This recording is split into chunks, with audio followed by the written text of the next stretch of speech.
আমরা কোনো আশ্বাস বিশ্বাস করি না। আগে বিকল্প রাস্তা দিতে হবে, তারপরে দোকান ভাঙতে হবে, না হলে পরিবার নিয়ে রেল লাইনে মাথা দেব।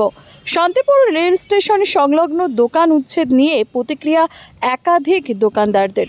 জানা যায়, অমৃত ভারত প্রকল্পের তালিকায় শান্তিপুর রেল স্টেশন রয়েছে।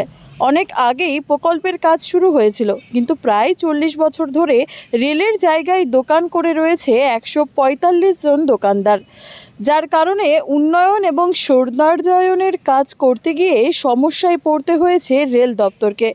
এর আগেও রেলের তরফে তাদেরকে দোকান তুলে নেওয়ার কথা জানানো হয়েছিল। প্রাসঙ্গিক মামলায় দিন কয়েক আগে 1 তারিখের মধ্যে তাদের দোকান তুলে নেওয়ার কথা নোটিশ দিয়ে জানানো হয়। এ বিষয়ে সাংসদ জগন্নাথ সরকার জানান, রেল দপ্তরের সঙ্গে কথা হয়েছে, তাদের বিকল্প জায়গার ব্যবস্থা করা হবে।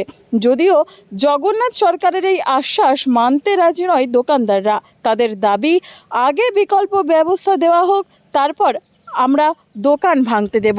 তবে এ বিষয়ে শান্তিপুর নিউজের ক্যামেরার সামনে সেই দোকানদাররা আরও কি জানাচ্ছেন, তাদের কি দাবি রয়েছে, শুনুন তাদের মুখ থেকেই।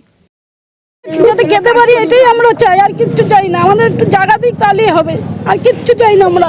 সেরকম কিছু কি ব্যবস্থা করা হয়েছে আপনাদের জন্য? না না না, কিচ্ছু করেনি এখনো, কোনো ব্যবস্থা কিচ্ছু করেনি। এখন যদি ভেঙে দেয় কি করবেন? কি করবো, মরা ছাড়া আর কোনো পথ নেই। কি করবো ভেঙে দিলে? এই দোকানের উপরে দুটো খাই, সংসার চলে, সব কিছু চলে। দোকান ভেঙে দিলে আমরা কি করবো? 30 বছর যাবত দোকানদারি করতেছি এখানে। আমরা এই যে ছেলে পেলে বাল বাচ্চা নিয়ে এখানে খাচ্ছি, সাধারণ লোক আমরা, ছোটখাটো দোকানদার।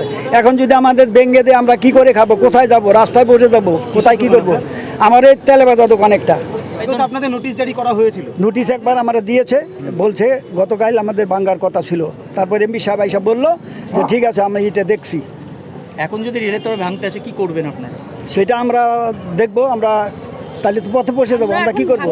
আমরা এখন বাধা দেবেন? হ্যাঁ, আমরা বাধা তো দেবো অবশ্য। না কি করে খাবো আমরা?